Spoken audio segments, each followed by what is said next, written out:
अब तो तोहार जान हो गए शादी, खेले खाए के तोहरा मिलन आजादी। रोज रंगीन तोहर होत होई रतिया, दिनवा कटत होई जानी में। रोज रंगीन तोहर होत होई रतिया, दिनवा कटत होई जानी में, जानी में। बानी हम बड़ी परेशानी में, सुतेला भतार खरिहानी में। बानी हम बड़ी परेशानी में, सुतेला भतार खरिहानी में। सुतेला भतार खरिहानी में।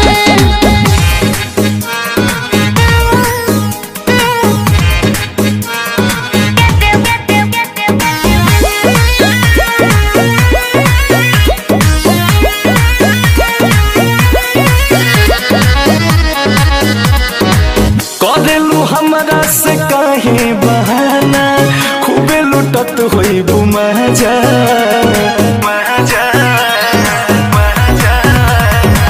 जननी ना दूसरा से शादी रचा के, दे दे बुआई सन तू साजा। अब ही बलम तठे कल नइखे, दियावा के प्यार भेटल नइखे। हमारे संगवा में बचपन बीतैलू, छोड़ के गइलू जवानी में, जवानी में।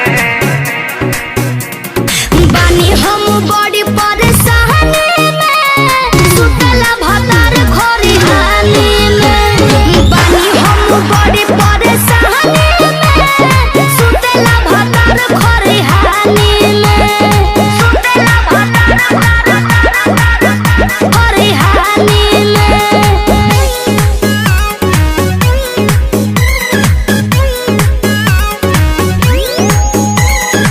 लागत हमारा से बड़ भूल भइल, तोहरा से दिलवा लगा के,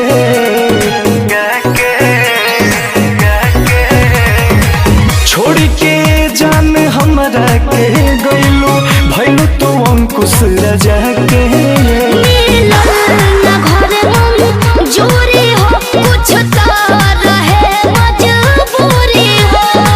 बोला कमन दोष बोस के बाटे, घोरलू जहर जिंदगानी में।